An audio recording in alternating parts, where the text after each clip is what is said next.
यहाँ तो आदमी अगर सुन ले कि मेरा वक्त करीब आ गया है तो ना जाने कैसे कैसे ख्याल आएंगे। जी अभी आपने देखा ना तो सलाख जब पुलिस थाने के अंदर हजरत अल्लामा मुफ्ती सलमान अजहरी को बाकायदा रखा गया तो वहां से भी उन्होंने यही कहा कि इंशाअल्लाह सब बेहतर हो।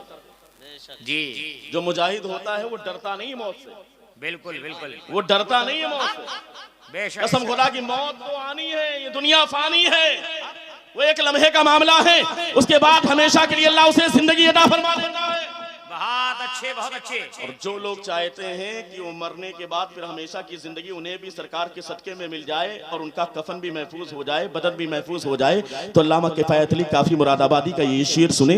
उन्होंने कहा था मुझे सरकार की शान में नाते पाक पढ़नी है। कहा अच्छा नाते पाक पढ़ लो। जानते हैं फांसी के फंदे पर खड़े होकर के अल्लामा किफायत अली काफी मुरादाबादी ने एक शेर पढ़ा था, कोई गुल बाकी रहेगा ना चमन रह जाएगा, पर रसूलुल्लाह का दीने हसन रह जाएगा। जो पढ़ेगा साहिबे लौलाक के ऊपर दुरूद, आग से महफूज उसका तन बदन हो जाए। जिंदाबाद जिंदाबाद। अल्लाहुम्मा सल्ली अला सय्यदिना मुहम्मदिन अल्लाहुम्मा सल्ली। मिलेगा नहीं, मुफस्सिरीन भी नहीं है, लोग कहेंगे लगता है फिर उलमा की जमात है। जवाब मिलेगा नहीं, उलमा भी नहीं है, लोग कहेंगे फिर तो कुर्राए इकराम की जमात है। जवाब मिलेगा नहीं, कुर्राए इकराम भी नहीं है, लोग कहेंगे हुफाज़ इकराम की जमात होगी। जवाब मिलेगा नहीं, हुफाज़ इकराम भी नहीं है, लोग परेशान हाल होंगे। आखिर ऐसे नफसी नफसी के आलम में जब किसी का कोई पुरसाने हाल ना हो, किसी का कोई पूछने वाला ना हो, कोई अपने पसीने में डुबकियां लगा रहा होगा, कोई पसीने किसी का पसीना घुटने तक होगा, किसी का पसीना टखने तक होगा, कोई अपने पसीनों में डुबकियां लगा रहा होगा। आखिर ऐसे आलम में ये कौन लोग हैं जिनके सरों पर रहमत का अल्लाह ने नूरानी ताज रखा है, जिसकी बुनियाद पर पूरे इलाके में रोशनी फैल गई है, पूरे मैदान महशर में रोशनी ही रोशनी है, फ्राम ईस्ट टू वेस्ट रोशनी ही रोशनी है, मशरिक से लेकर मगरिब तक रोशनी ही रोशनी है। आखिर ये कौन सी जमात है? लोग कहेंगे नबी है। जवाब मिलेगा नहीं, ये नबी नहीं है, सिद्दीक नहीं है, शोहदा नहीं है, सालिहीन नहीं है, अगवास नहीं है, अक्ताब नहीं है, औतार नहीं है, हुफाज नहीं है, मुहद्दिसीन नहीं है, मुफस्सिरीन नहीं है। लोग कहेंगे फिर ये कौन सी जमात है? जवाब मिलेगा अरे ये वो लोग हैं जिन्होंने दुनिया में अपने बच्चों को हाफिज़े कुरान बनाया था या आलिमे दीन बनाया था। उनके माँ बाप हैं जिनके सरों पर अल्लाह ने आज रहमत का नूरानी ताज रखा। नारे तकबीर, नारे तकबीर, नारे रिसालत, उलमाए अहले सुन्नत, फैज़ाने नौमानी, नारे तकबीर। जिनके बच्चे हाफिज़े कुरान होंगे या आलिमे दीन होंगे, उनके माँ बाप के सरों पर अल्लाह रहमत का नूरानी ताज। बेशक बेशक। आप सोचे कितने खुश नसीब हैं उन हुफाज़े इकराम के वालिदैन जो आज दारुल नौमानिया असगरिया से फरागत हासिल कर रहे हैं। है कि नहीं खुश नसीब? हमें दुनिया में भी इज्जत मिलेगी, कहा जाएगा ये हाफिज साहब के वालिद या आलिम साहब के वालिद, दुनिया में भी इज्जत। और कल मैदान महशर में जब कोई पुरसाने हाल ना हो, ऐसे आलम में अल्लाह रब्बुल इज्जत इन्हीं बेटों की बुनियाद पर जो बेटे हाफिज़े कुरान या आलिमे दीन बनेंगे, अल्लाह रहमत का नूरानी ताज उनके माँ बाप के सरों पर रखे। बेशक बेशक। दारुल नौमानिया असगरिया में आने वाले, इस कॉन्फ्रेंस में आने वाले जितने भी हमारे भाई हैं, माए बहने, में उनसे गुजारिश करूंगा, ये दारुल इसीलिए कायम हुआ है कि यहाँ ज्यादा से ज्यादा अपने बच्चों को आप पढ़ाइए। और जो बनात है लड़कियों का इदारा है, उसमें भी अपनी बच्चियों को पढ़ाइए, इसलिए कि अगर बच्चों में दीन होगा तो कसम खुदा की वो कामयाब होंगे। बेशक। अगर आप चाहते हैं कि आपका बेटा बड़े होने के बाद आपकी फरमाबरदारी करे, आपकी बात माने, आपकी खिदमत करे, तो कसम खुदा की बच्चों को दीन सिखाइए। दीन सिखाइए, और दीन सिखाएंगे तो इंशाअल्लाह ताला बेटे कामयाब होंगे। बेशक। और आपके फरमाबरदार भी होंगे, आपको किसी बाबा के पास जाकर के तावीज लेने की जरूरत पेश नहीं आएगी। जी। वो भी आजकल बाबागिरी के चक्कर में लोग फर्जी लोगों के पास चले जाते हैं, काफिरों के पास, ओझा सोखा के पास। और याद रखिएगा, अगर आप गए गैर के पास और आपने ये सोच लिया कि ये काम हमारा बना देगा, तो कसम खुदा की याद रखना, अगर वो ईमान वाला नहीं है और आप चले गए, आप अपने काम के लिए गए और आपकी नीयत ये है कि मेरे जाने से मेरा काम बन जाएगा, कसम खुदा की याद रखना, बड़ी जिम्मेदारी के साथ आपके ईमान का जनाजा निकल जाएगा। जी जी। खत्म हो जाएगा ईमान, ईमान का जनाजा निकल जाएगा जी।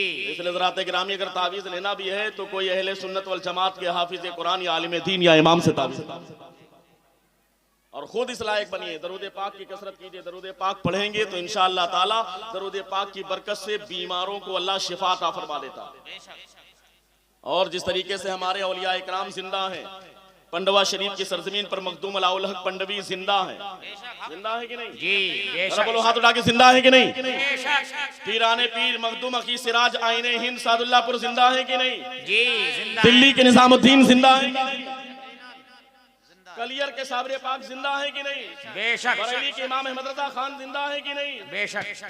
मखदूम जो किचौचा के हैं वो जिंदा है कि नहीं? जी। अरे यार वो जिंदा है, उनका बदन भी महफूज है, उनका कफन भी महफूज है।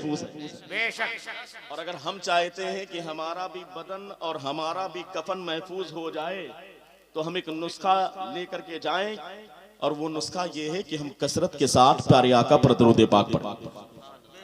जब अल्लामा किफायत अली काफी मुरादाबादी को फांसी के फंदे पर अंग्रेजों ने चढ़ाया, फांसी के फंदे पर अल्लामा किफायत अली काफी मुरादाबादी से अंग्रेजों ने पूछा कि आपकी आखिरी ख्वाहिश क्या है?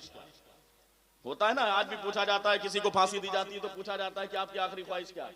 जी। अल्लामा किफायत अली काफी मुरादाबादी को फांसी के फंदे पर चढ़ाया गया, लेकिन वहां भी जाने के बाद जब उनसे पूछा गया कि आखिरी ख्वाहिश क्या है तो जानते हैं जवाब क्या दिया?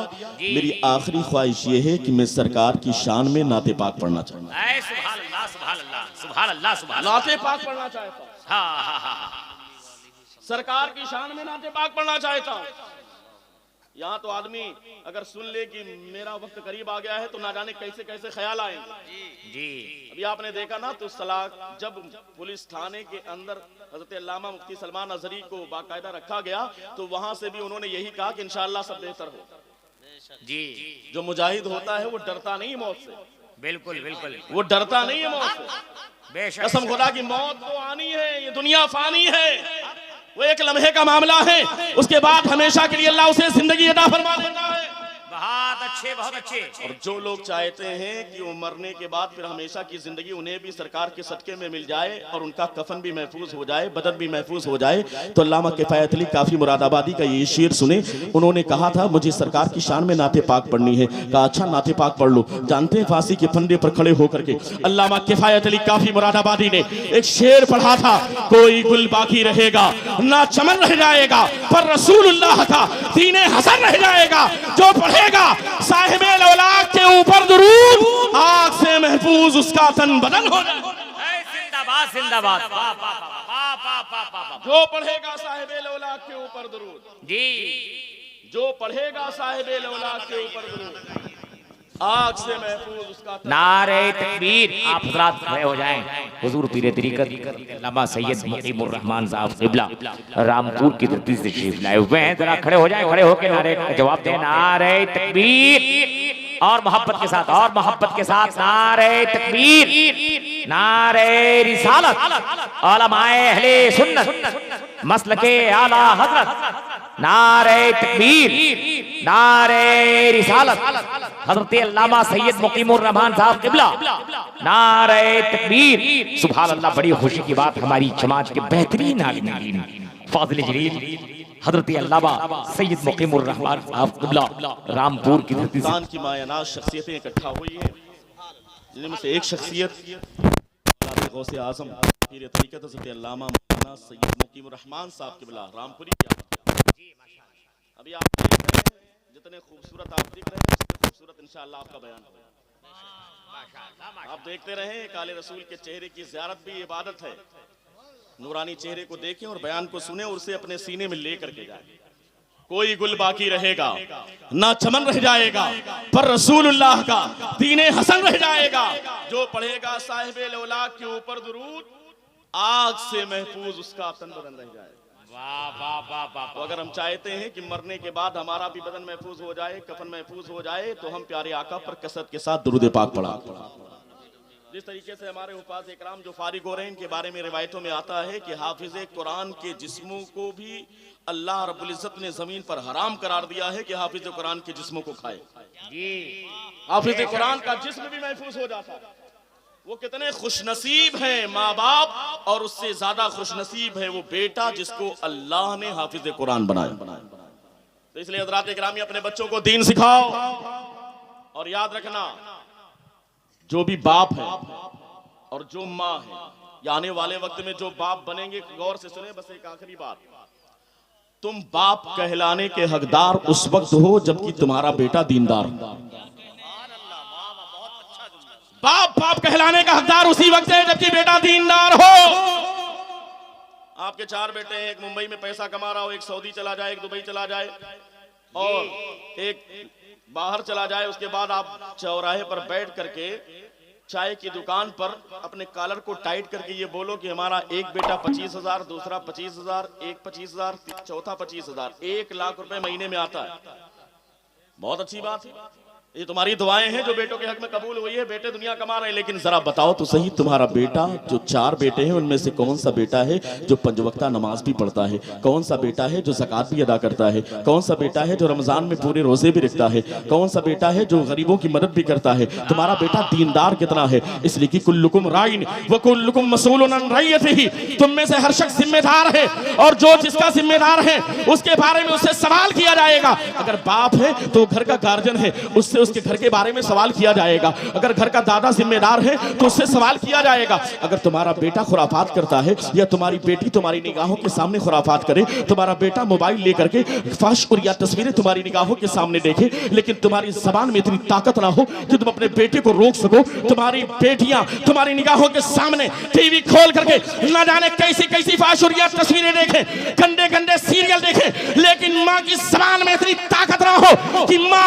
अपनी बेटी को रोक सके, तो लानत है इसी माँ पर और लानत है ऐसे बाप पर कि जिसकी निगाहों के सामने उसके बेटे गलत काम करते हो, जिसकी निगाहों के सामने उसके बेटियां गलत काम करती हो। अरे बाप बाप कहलाने का हकदार उस वक्त है जबकि उसका बेटा दीन के रास्ते पर चल रहा हो। माँ माँ कहलाने के हकदार उस वक्त है जबकि उसकी बेटी दीन के रास्ते पर चल रही हो, दीनदारी से काम ले रही हो, वो दीन सीख रही हो, शरीयत की तालीमात हासिल कर रही हो, इस्लामी तालीमात को हासिल करने के लिए वो आगे बढ़ रही हो। ऐसे बाप लायक मुबारकबाद हुआ करते हैं, ऐसी माँ लायक मुबारकबाद हुआ करती है। और हज़रात गिरामी, अगर तुमने अपने बेटे को दीन ना सिखाया तो आखिरी मेरा जुमला लेकर के जाना, हो सके तो सीने में बसाना और सोचना, जो लोग बाप होते हैं, जो लोग माँ हैं, और जो माएँ हैं हमारी, और जो बाप हैं जिनके बेटे दीन से करीब नहीं होते, जिनके बेटे मस्जिद से करीब नहीं होते, जिनकी बेटियां इस्लामी तालीमात से करीब नहीं होती, जिनके बेटे घर से निकल करके मस्जिद की जानिब नहीं जाते। अरे यार, तुम्हारा बेटा स्कूल ना जाए ना, 2-3 दिन स्कूल ना जाए तो बेटे को मारने के लिए तैयार हो जाते हो, बेटे को डांटते भी हो, लेकिन तुम्हारा बेटा मस्जिद ना जाए, 1 हफ्ते गुजर जाए, तुम्हारे सर पर जो भी ना रहेंगे। क्या तुम्हें अल्लाह के रसूल का फरमान याद नहीं है? अल्लाह के रसूल सल्लल्लाहु अलैहि वसल्लम ने हदीस पाक में इरशाद फरमाया, जब तुम्हारा बेटा और तुम्हारी बेटी 7 साल के हो जाए तो उन्हें नमाज की तलकीन करो, और जब तुम्हारे बेटे और बेटी 10 साल के हो जाए तो उन्हें मार करके नमाज पढ़ाओ। अगर इस फरमान पर अमल कौन करेगा? हम सिर्फ नारा लगाने वाले मुसलमान बन जाए, सिर्फ ज़बानी तौर पर मुसलमान बन जाए? याद रखना, दिल से ईमान लाना जरूरी है, अमली तौर पर मैदान में उतरना जरूरी है। इसलिए कि हम ज़बान से कहने के लिए तो तैयार हो जाते हैं कि हम तो नबी के नाम पर जान देने के लिए तैयार है, लेकिन हम नबी के फरमान पर अमल करने के लिए तैयार नहीं होते। अरे यार, अभी भी वक्त है, बदल दो वक्त को, फरमानो खुदा के लिए, चराग बन के जलो बज़्म मुस्तफ़ा के लिए। आज हमारी अपनी गलतियां हैं जिसकी बुनियाद पर आज सालिब हम पर मुसल्लत कर दिए गए हैं, और यही हमारा हाल रहा। अभी हमने तरीका छोड़ा है तो आज नौबत ही आ गई है, कहीं दामने मुस्तफ़ा छोड़ गया तो कसम खुदा की हम कहीं के नहीं रह जाएंगे, हमारी दुनिया आखिरत सब तबाह हो जाएगी। इसलिए कि तरीके मुस्तफ़ा को छोड़ना है वजह बर्बादी, इसी से कौम दुनिया में हुई बेइक़्तिदार अपनी। इसलिए हज़रात गिरामी, अभी भी वक्त है, आओ बदल दो वक्त को, परवानो खुदा के लिए, चिराग बन के जलो बज़्म मुस्तफ़ा के लिए।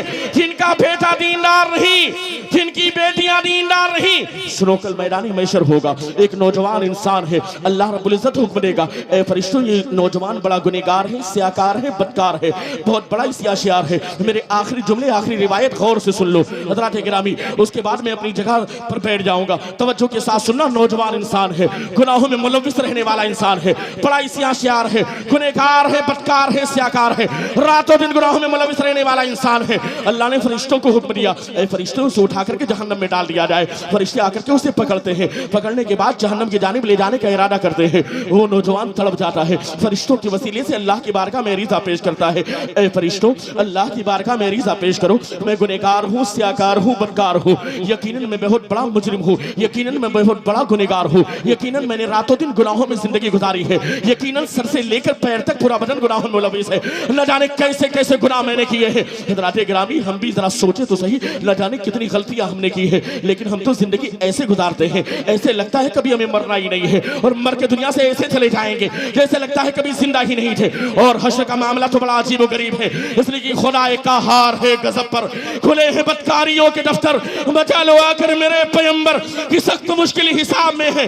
किसी का पसीना घुटने तक, किसी का पसीना टकने तक, कोई अपने पसीनों में डुबकियां लगा रहा होगा।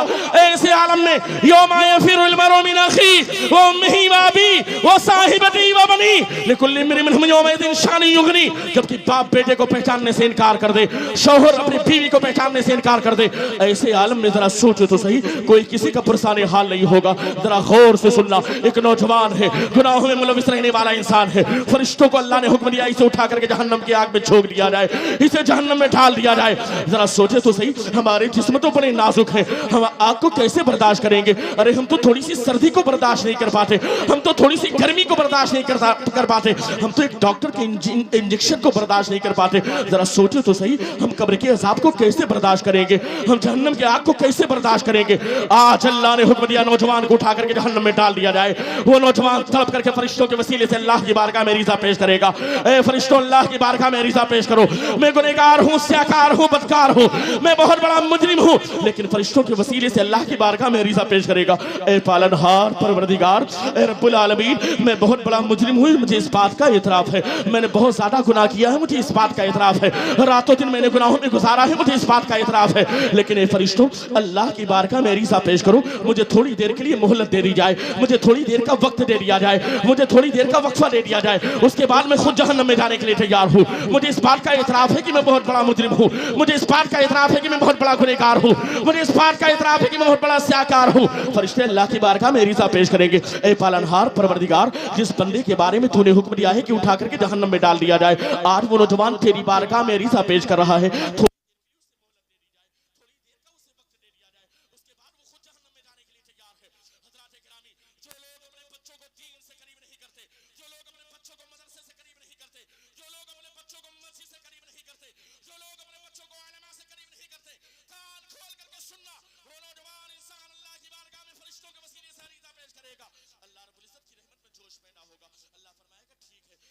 थोड़ी देर के लिए उसे मोहलत दी जाती है, उसके बाद उसे जहन्नम की आग में झोंक देना, जहन्नम की भड़कती हुई आग में डाल देना।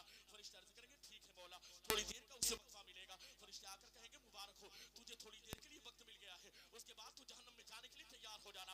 वो बंदा अर्ज़ करेगा, ठीक है फरिश्तों, मैं जहन्नम में जाने के लिए तैयार हूँ, जो वक्त मिला है उस पर मैं अल्लाह का शुक्रिया अदा करता हूँ। उसके बाद वो नौजवान कभी दाहिनी जानिब जाएगा, कभी बाईं जानिब जाएगा, कभी पूर्व कभी पश्चिम की जानिब जाएगा, और वो तड़पता तड़पता अपने करीब पहुंचेगा।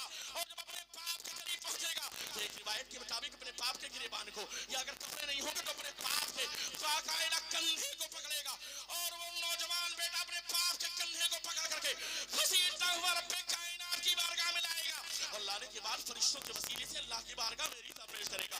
ए पालनहार, ए परवरदिगार, ए रब्बुल आलमीन, मैं गुनहगार हूँ, स्याकार हूँ, बदकार हूँ, स्याशार हूँ, मैं बहुत बड़ा मुजरिम हूँ, मुझे इस बात का एतराफ़ है, लेकिन ए मौला, अगर मुजरिम मैं हूँ तो मुझसे बड़ा मुजरिम ये मेरा बाप है, जिसने दुनिया में मुझे दीन नहीं सिखाया, मुझसे बड़ा मुजरिम ये मेरा बाप है, जिसने दुनिया में मुझे शरीयत नहीं सिखाई, मुझसे बड़ा मुजरिम ये मेरा बाप है, जिसने इस्लामी तालीमात से मुझे करीब नहीं किया, मुझसे बड़ा मुजरिम ये मेरा बाप है, जो कभी मस्जिद के करीब मुझे नहीं ले गया। लिहाजा ए मौला, अगर जहन्नम में मुझे डाला जा रहा है तो पहले मेरे बाप को जहन्नम में डाल दिया जाए, पहले मेरे वालिद को जहन्नम में डाल दिया जाए। हज़रात गिरामी, जरा गौर से सोचो तो सही, अगर बेटे की बुनियाद पर बाप को जहन्नम में डाल दिया जाए, या बेटा गुजारिश करे रब की बारगाह में रिक्वेस्ट करे कि मेरे बाप को जहन्नम में डाल दिया जाए, तो ऐसे बेटों से तो बेटों का ना होना बेहतर है, या ऐसे बेटों से तो बेटों का पैदा होते ही मर जाना बेहतर है।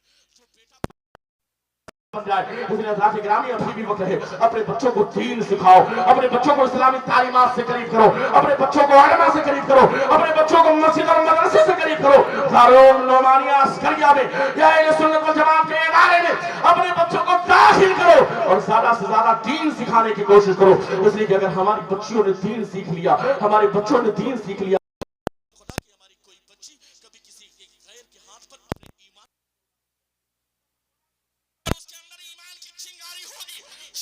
मुस्तफा उसके सीने के अंदर मौजूद होगी। कसम खुदा की हमारे घर की बच्ची करेगी लेकिन कभी भी अपने ईमान का सौदा नहीं करेगी। हमारा बेटा कभी भी अपने ईमान का सौदा करता हुआ नजर नहीं आएगा। इसलिए हज़रात गिरामी अभी भी वक्त है, बदल दो वक्त को परवानो खुदा के लिए, चराग बन के जलो बज़्म मुस्तफ़ा के लिए। शरीयत की तालीमात हमारी कामयाबी की ज़मानत रखती है, इस्लामी तालीमात में ही कामयाबी है, निज़ाम मुस्तफ़ा में ही कामयाबी है, कुरान की तालीमात में कामयाबी है। इसलिए हज़रात गिरामी अभी भी वक्त है, आओ कुरान के करीब हो जाओ, अल्लाह की रस्सी को मजबूती से थाम लो, मस्जिद और मदरसे को आबाद करो ताकि हमारी दुनिया भी कामयाब हो जाए, हमारी आखिरत भी कामयाब हो जाए। न संभलोगे तो मिट जाओगे। ए हिंदी मुसलमानों, तुम्हारी दास्तां तक न होगी बाकी दास्तानों में। अस्तगफिरुल्लाह अस्तगफिरुल्लाह सारे लोग मिलकर पढ़ ले। हम भी गुनहगार हैं, सियाकार हैं, न जाने कितनी गलतियां रात की तन्हाई में हमने की है। अल्लाह की रहमत तो पुकार कर कहती है, ए बंदे गलतियां तुझसे हुई है ना, परेशान ना हो। अल्लाह की रहमत पुकार कर रात में कहती है, दिन में गलतियां हुई है, आजा अल्लाह की रहमत के आगोश में आजा। रात में गलतियां हमसे होती है ना, सुबह अल्लाह की रहमत पुकार कर कहती है, आजा अल्लाह की रहमत के आगोश में आजा। आज अगर तू अल्लाह की रहमत के आगोश में आएगा, सच्चे दिल से तलब करके अल्लाह की बारगाह में तौबा करेगा, तो यकीनन अल्लाह हमारी तौबा को जरूर कबूल फरमाएगा। इसलिए कि हम तो माइल बकरम है, कोई साइल ही नहीं, राह दिखलाएं किसे, राह रवे मंजिल ही नहीं। आओ तलब करके कमलपुर की सरजमीन पर दारुल नौमानिया अस्करिया की इस कॉन्फ्रेंस में सालाना जलसे दस्तारबंदी में आने वाले तमाम मदरसे में गुजारिश करूंगा, तलब करके अल्लाह की बारगाह में सच्ची तौबा करें, उलमा इकराम को गवाह बना करके सारे लोग मिल करके पढ़ें, अस्तगफिरुल्लाह अस्तगफिरुल्लाह अस्तगफिरुल्लाह रब्बी मिन कुल्लि ज़ंबि व अतूबु इलैहि अशहदु अन ला इलाहा इल्लल्लाह व अशहदु अन्ना मुहम्मद अब्दुहु व रसूलुहु व आखिरु कलिमाति अल्हम्दुलिल्लाहि रब्बिल आलमीन।